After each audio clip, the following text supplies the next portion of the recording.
2024 is over, it is done, so let's talk about my favorite and least favorite reads of last year. My name is Kynwyn Langley, also known as Feed the Writer. I am an author, a screenwriter, a game writer, but for the purposes of this channel, I am a reader. I read 79 books in full for the year of 2024, and here are my honourable mentions. These are books that I really enjoyed, that I found interesting and inventive and sometimes technically excellent. They just didn't happen to make it onto this slightly arbitrary list of 10. So what did make it onto that list? The forthcoming books are all as well inventive, interesting, and excellent, but they also all punched me in the heart and then stayed there. These are the books that I have aggressively pushed on other people all year and will continue to, arguably to the point of harassment. Now, I don't love ranking things that I like, so we are going to talk through this list chronologically. First up, one of the very first books that I read in 2024 and which stayed with me all year was Glorious Exploits by Phidia Lennon. This is historical fiction and kind of a dark comedy set in ancient Syracuse. Sicily is in the aftermath of a failed Athenian invasion, which has left an enormous scar on the island and its people, and has also left the island with a surplus of Athenian prisoners that nobody has any idea what to do with. Our main character is Lampo, who, along with his deeply depressed best friend Gellin, has been left permanently unemployed by the collapse of the pottery industry. They spend their time drinking, talking shit, and dropping into the quarry where the Athenian prisoners are being held to exchange food for new lines of Euripides. Euripides was a very real Athenian poet and is alive and producing new works in the timeline of this novel. As a part of this exchange, Gellin and Lampo learn that Euripides, prior to the Athenian invasion, had just premiered a new play which we know as the Trojan Women. Gellin has the frankly deranged idea to use the captured and starving Athenian prisoners to debut the Trojan Women in Syracuse as part of a double feature with the crowd-pleasing Medea. And because Gellin is so depressed and he is Lampo's only friend, Lampo decides to assist him in this wild quest. This book is bonkers in all of the best ways. It is an absolute love letter to the work of Euripides, but also to the power of art and language to unite us and to move us for better and for worse. It's also a devastating tragedy that is also very funny. I don't cry or laugh out loud very often when I'm reading, and I did both during this book. Phidia Lennon is Libyan and Irish, and he manages to honor both sides of his cultural heritage within this book. There are Libyan characters, which is not remotely unlikely given Libya's proximity to Sicily and given how very common travel was in the Mediterranean in ancient times, and the entire book is written in a very distinctly Irish voice and sense of humor. I don't think you need to have read any Euripides to fully appreciate this book, although I do think you'll want to once you're done, to which I say, brilliant, go and do that. Euripides' plays were fantastic and they're still very readable and enjoyable, or better yet, see it performed if you have the opportunity. But I do think you might need at least some familiarity with the Irish sense of humor to really get the most out of this book. So if you don't have that, treat yourself to some Derry Girls and the incandescently good, sad, slightly odd Banshees of Inisherin, and then enjoy the good, sad, slightly odd Glorious Exploits. The second book on this list came to me in March, which was an excellent birthday present to me from the universe, and that book was The Warm Hands of Ghosts by Catherine Arden. This book has been marketed as a historical fantasy, which is technically accurate, but for me it falls more into the realm of historical horror. It follows two adult siblings, both of whom are involved in the Canadian war effort on the Western Front in World War I. Laura is a nurse who has been injured, discharged, and sent home to Halifax, and Freddie is an infantry soldier fighting on the front lines in Belgium. Not long after losing both of their parents in the Halifax disaster, which is a very real event that involved a cargo ship colliding with a military ship in Halifax Bay, which led to a massive explosion that killed 2,000 people and injured over 10,000. Laura receives the devastating extra information that Freddie has been killed in action. But the three old ladies that Laura has moved in with post her parents' death regularly hold seances, and they say that the spirits say that Freddie isn't dead, he's only been lost. Laura is enormously sensible, which I love. but a woman can only take so much, so she launches off on a journey to find Freddie. From there, the book splits into two timelines. In what I would argue is the main storyline, Laura gets herself back into a nursing gig and onto the Belgian front and starts to follow traces of Freddie's movements. And in the supporting storyline, which is set several months prior, we follow Freddie from the moment he's separated from the Canadian troops and is offered a very tempting way out of the war. The supernatural elements in this book really aren't put there to scare you. It's very Guillermo del Toro in that way. The ghosts are quite comforting, and the presence of the literal devil is massively outweighed by the existence of humans like Sir Douglas Haig and all of the other commanding officers who seem perfectly content to throw away masses of soldiers' lives on gaining like 50 feet of land in a field. The real horrors of this story are all on and around the battlefield, and they are harrowing. We witness them in the thick of battle as seen by Freddie, and in the medical facilities afterwards as seen by Laura. And my fucking god, does Laura see some awful shit. The medical gore in this book was quite confronting, and all the more for how steeped in research it was. This book viscerally reminded me how recent so much of what we know about medicine is. So why did I love this book so much? Because if I did actually have to rank this list, this would be very, very high up on it. For one, Catherine Arden is a magnificent writer. This was my first time reading her, and even though I've heard so many good things about her previous trilogy, I think the Winter Night trilogy, I was still bowled over by how good she actually is. She's the sort of writer who doesn't waste a single word in over-description, and yet she's able to paint incredibly evocative scenes and build complex, realistic characters very quickly. I was ready to die for Laura and Freddie within both of their first chapters, and the supporting cast is truly stacked with distinct and memorable voices. There are a couple of really low-key romances that unfold over the course of the book, and I was in full support of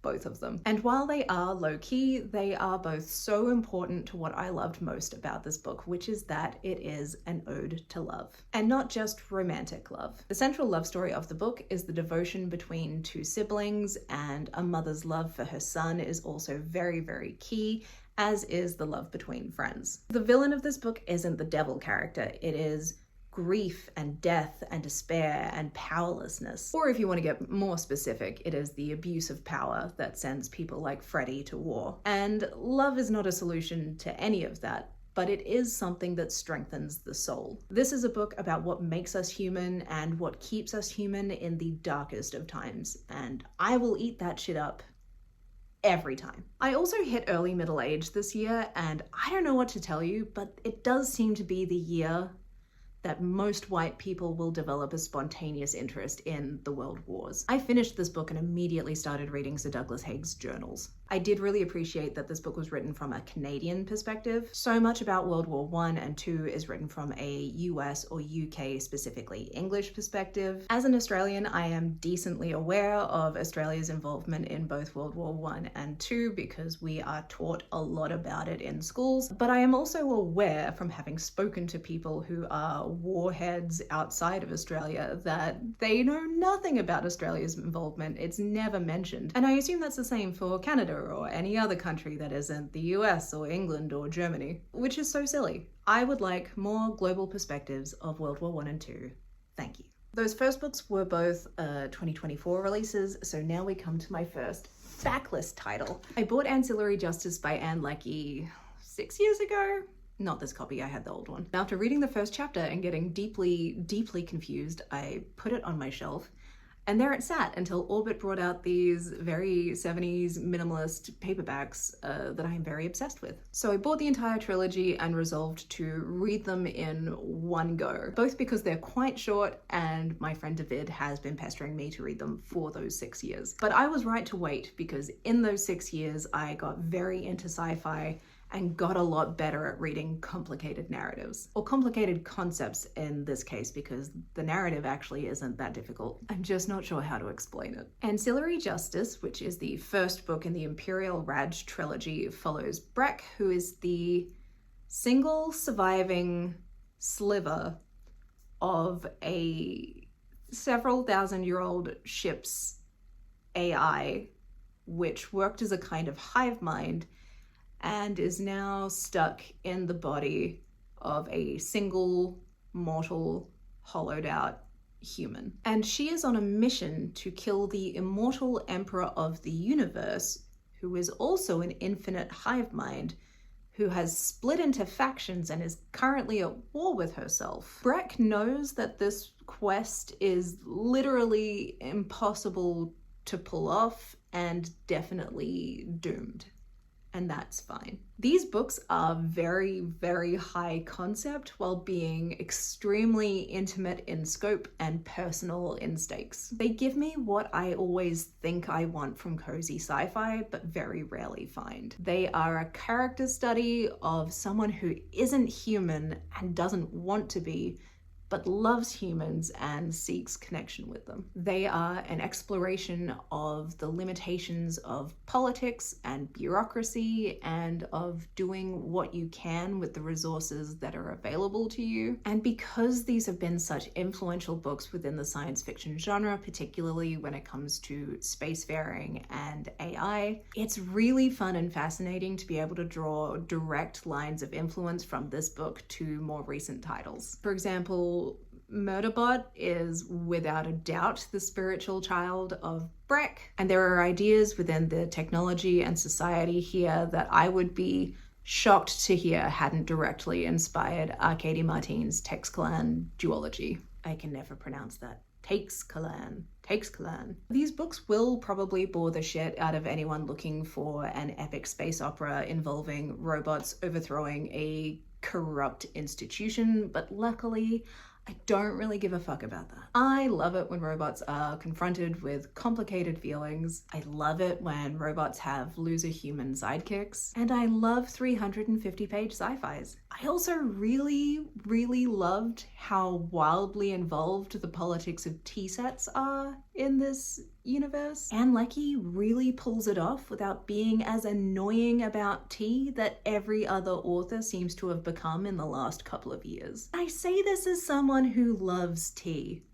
Please shut up about fucking tea. I am very excited to tell you about this next book because if I have to pick a favorite for the year, it is gonna be this one. And if you've been following me anywhere else before this YouTube channel, I think you know what it is. The Last Song of Penelope by Claire North is the perfect final installment to a perfect trilogy. This book came out right before the final month of my master's degree when I was supposed to be doing nothing but buckling down and finishing my major project, but I dropped everything and did literally nothing but read this book for 2 days, and I regret nothing. I think I could very easily talk for at least a full hour about how much I love these 3 books, but I will, for the sake of this video, try to keep it a little bit contained. But I also cannot talk about the final book of a trilogy without talking about the entire thing, so here we go. The Songs of Penelope trilogy is a loose retelling of several post-Trojan War poems and plays. The main influence is obviously Homer's Odyssey, but we also get Euripides' Electra and Orestes, and I would argue elements of his Helen as portrayed in The Trojan Women, which is a fun link back to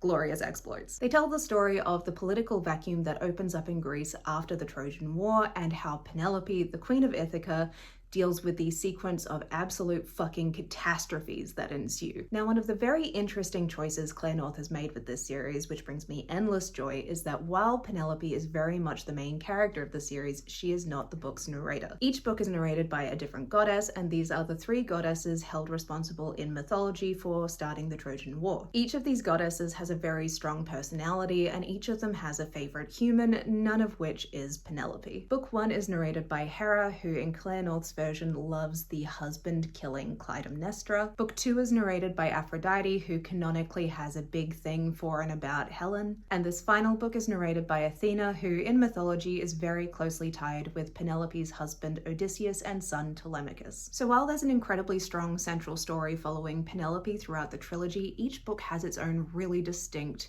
voice and tone. Aphrodite's is easily the funniest book of the trilogy, Hera's is quite bitchy and wounded and bitter, and Athena's is quite thoughtful. I love this choice for several reasons. Each goddess kind of perfectly ties in with the theme of each book. The change in tone and narrator keeps each book feeling really fresh and inventive, but most of all, it keeps a certain amount of distance between Penelope and the reader. And I know a bunch of readers didn't appreciate this distance going by the Goodreads reviews, but thematically, it is perfect. One of the great themes of this book is that nobody is allowed to know the real Penelope, and that includes us. And while the goddesses are omniscient and allow us to know a lot more of her than anyone around her does, it still really works to keep her an object of tragic mystery. It is good shit, and one of Claire North's many strengths is that she never relies on stereotypes when portraying these very well-known characters. She brings new perspectives, depths, and nuance to all of them, which I think are well-grounded in their respective myths,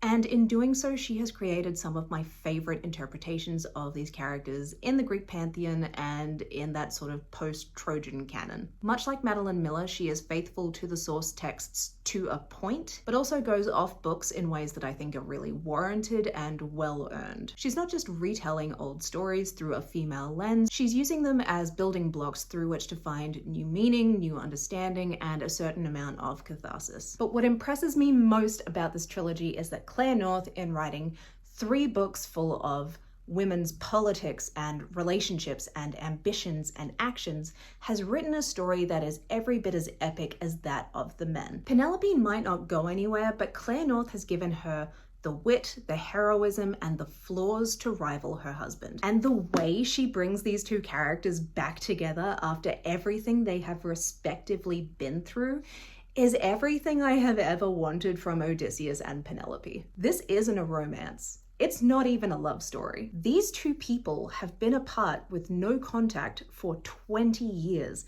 They don't know each other. And what Odysseus does upon finally returning to Ithaca, while fated by the narrative, is completely unforgivable. But Penelope's survival and the safety of many people around her depends on her marriage to him continuing, and his entire self-image depends on her wanting and admiring him in any way. It's an amazing dynamic. It is complicated and it's grown up. This book was absolutely exquisite. I literally cried 5 times, and I will be rereading the full trilogy again this year, so gird your loins for that and join me. You don't actually need any prior knowledge about the Odyssey or Greek mythology before diving in. These work beautifully in conversation with the canon, but they also work beautifully on their own. The only thing that you absolutely must know is that they are a sequential trilogy.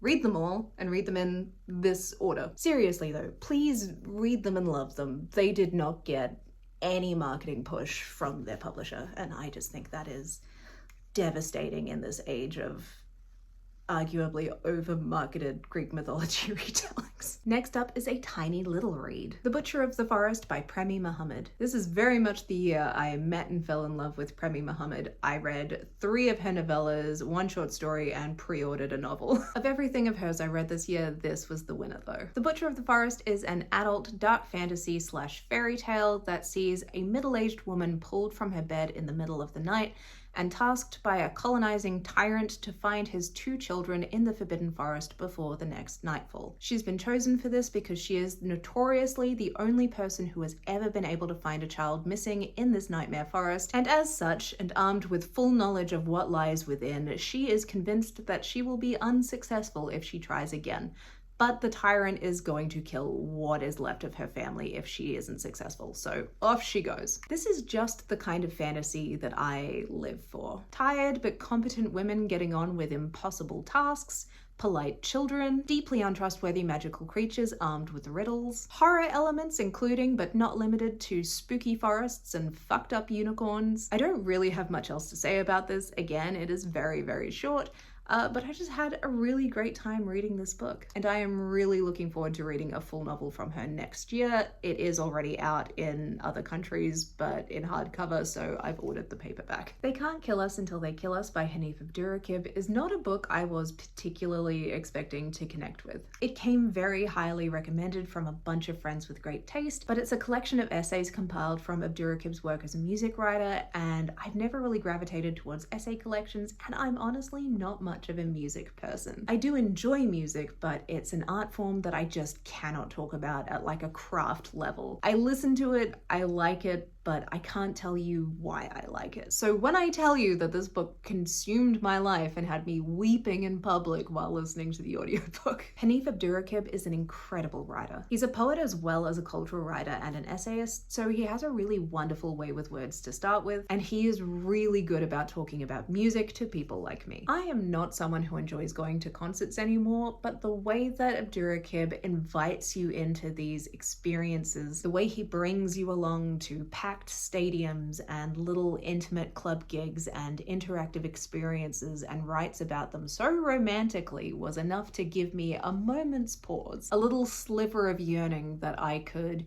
experience and love it the way that he does. But what made this collection so special to me is that it wasn't just about the music or the artists. They're also about the culture surrounding them, both in terms of what it means to love a band and about the cultural context in which certain songs and music exists. They're about the memories that attach themselves to certain songs and the people that we come to associate with certain bands. There is an essay in here called Fall Out Boy Forever, which, as someone who does not enjoy the work of Fall Out Boy, was prepared to be a little bit bored through, and it is one of the most moving pieces in the entire collection. I think about it constantly. This book is incredibly political, it is incredibly vulnerable and emotional, and it will make you reflect on every song that has ever meant something to you because of the person or the time or the place that you associate it with. I loved it so much. I read it and I listened to it. And then I foisted it on my partner, who actually does understand things about music and who often says things like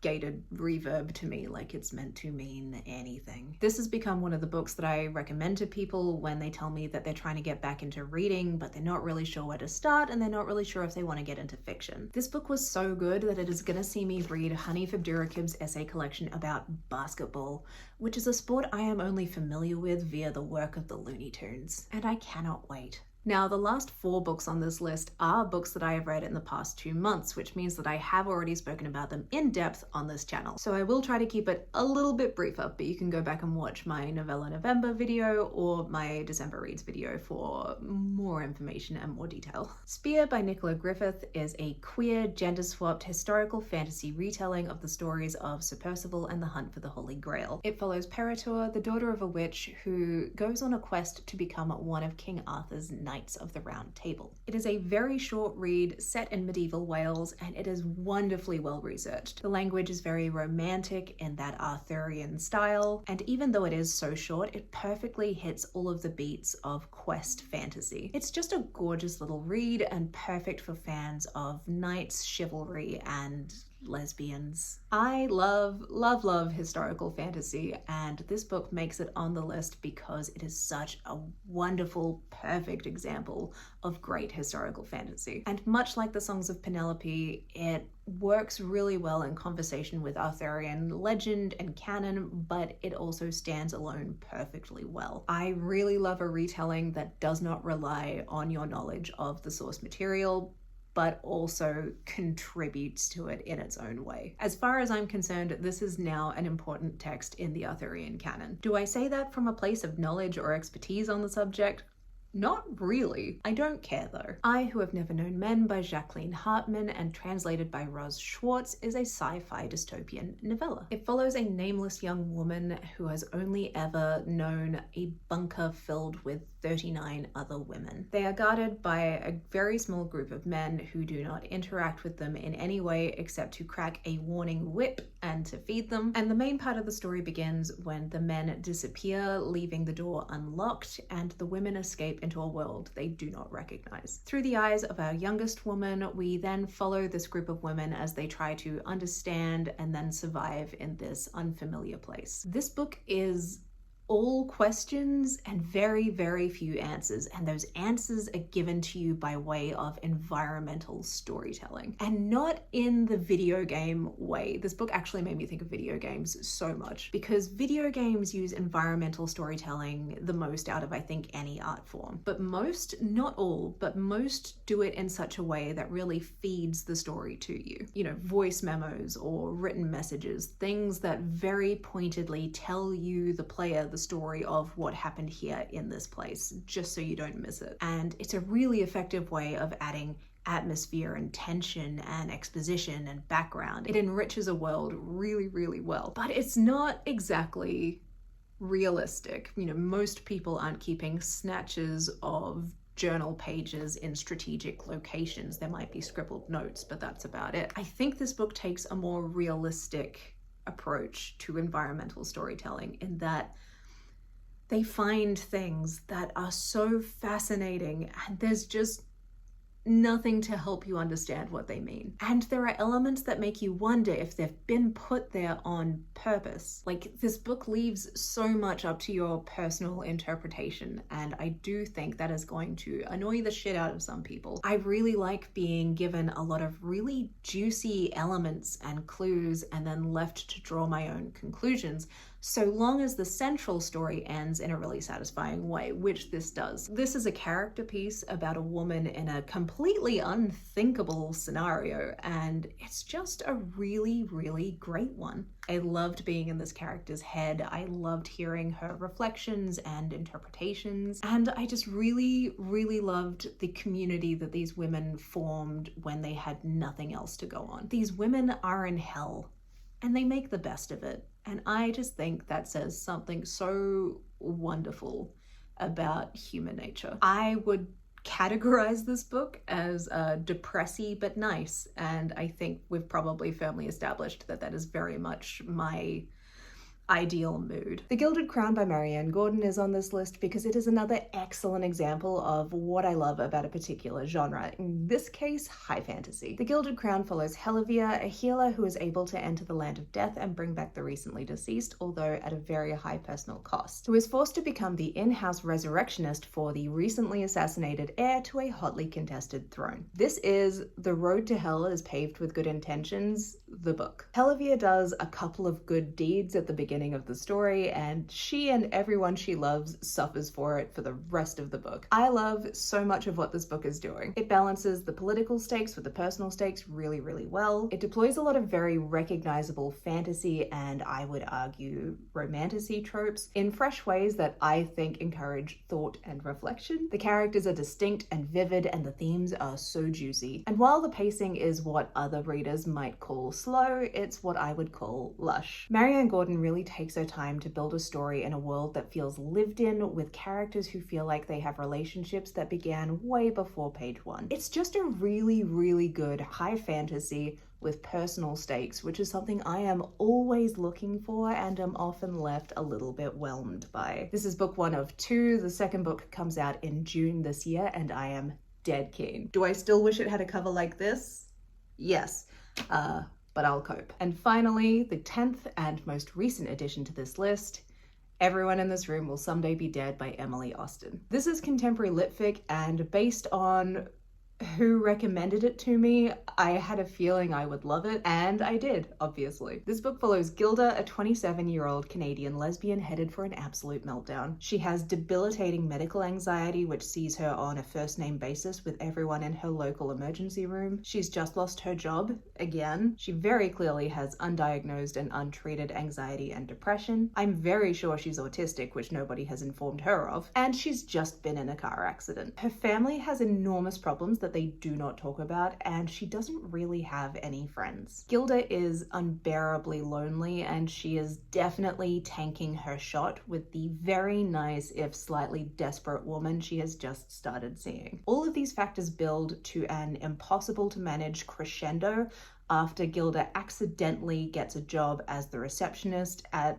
a local Catholic church, where she gets a bit obsessed with the recently deceased and possibly murdered old woman who used to hold the position before her. This book is a really moving portrayal of what it means to be mentally ill in a world that is not set up for the success, or even survival of people with mental ill health or mental disabilities. Emily Austen really captures the gallows humor often required to get through the day as someone living outside of the mainstream. And while she delivers an optimistic ending, she doesn't shy away from the serious lows that Gilda experiences both personally and societally. I think this is a really confronting read in all of the best ways, and I cannot wait to read more of Emily Austen's work this year. So those were my 10 favorite books of 2024, as I feel about them in this particular moment. In a year or so, there is every chance that I will look back at what I read in 2024 and find that some of my honourable mentions had more lasting power than some of the books on this list. That has definitely already happened with some of my books for 2023, but that is just part of the process of being a human person with evolving tastes and feelings who interacts regularly with art. And now for my 5 least favourite reads of the year, which fall along a spectrum of I'm not mad, just disappointed,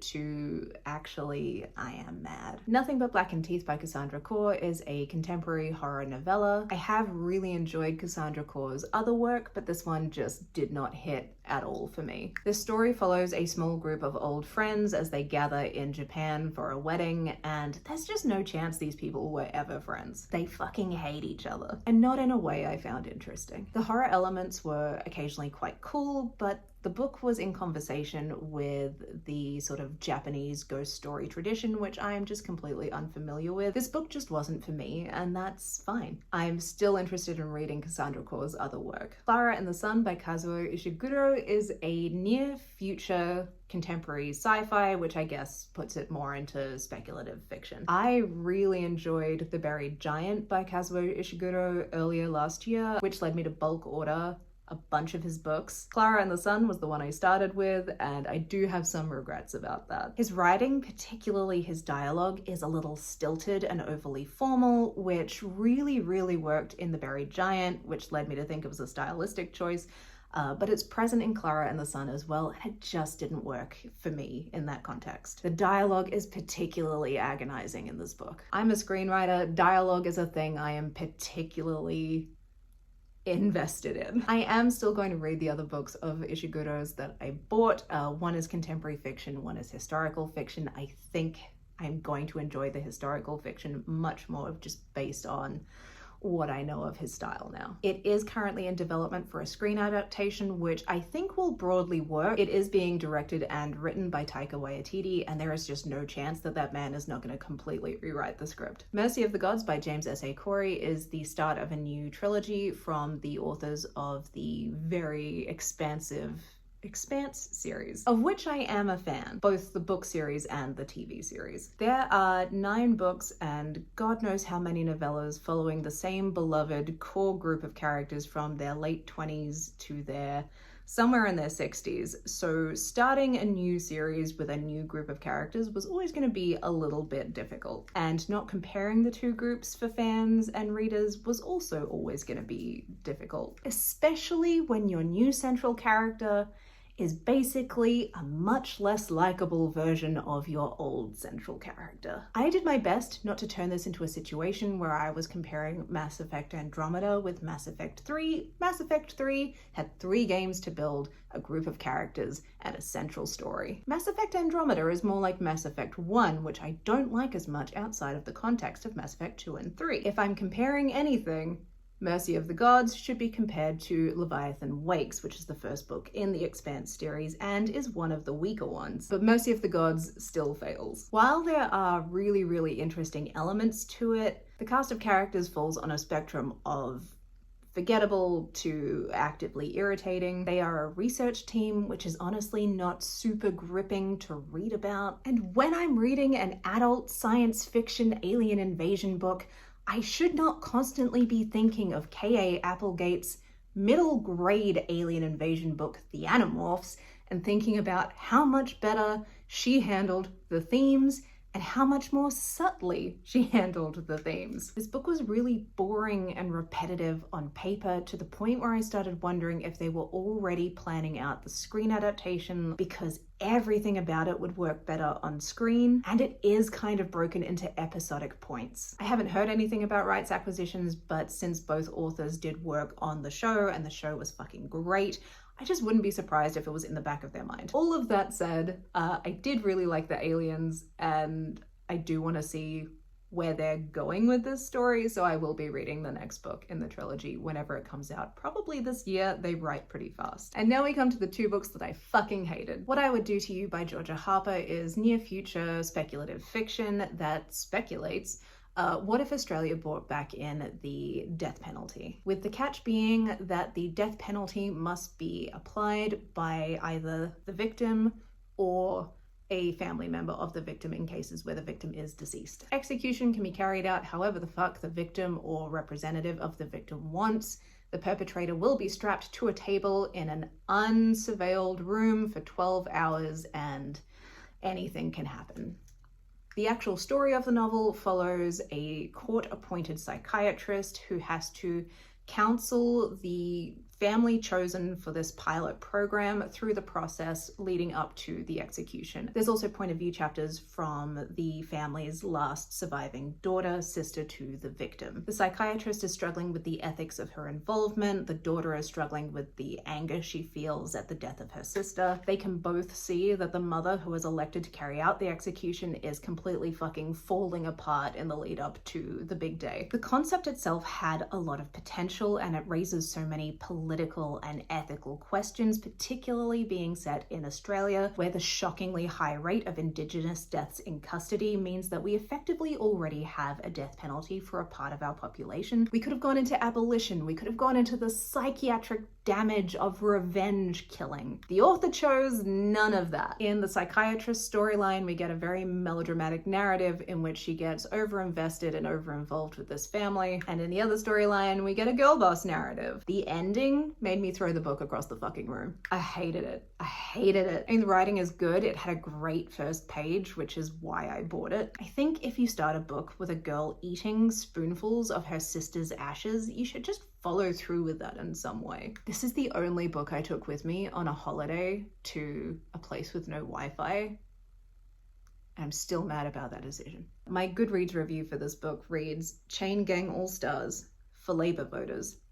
And I stand by that. And finally, a book I disliked even more than that, but actually have less to say about, is Water Shall Refuse Them by Lucy McKnight Hardy. This is a coming-of-age kind of a folk horror set in the 1970s. It follows a family who, at the strong suggestion of a colleague, take a holiday to Wales in the middle of a horrible heat wave as a way of getting out of the house after the tragic death of their very, very young daughter. The little girl drowned in the bath while the mother was taking a phone call. The parents are falling to pieces, leaving the teenage daughter to look after their remaining young son. The story is told from her point of view, and we see that she is coping with everything that has happened with a very obsessive focus on death and symbology. Again, this book has potential. There are glimpses in here of a book that I might have gotten something out of, but overall this really falls into the category of horror books that I really don't enjoy or resonate with or get a single thing out of. That being horror books that are relentlessly awful, gross, and mean, and just have nothing to say. I love horror that explores theme and metaphor. Again, echoing some of my problems with What I Would Do to You, this book is essentially a good-for-her villain origin story, except that in this case, her victims are the vulnerable and the innocent. She reluctantly tortures her little brother, and she gleefully tortures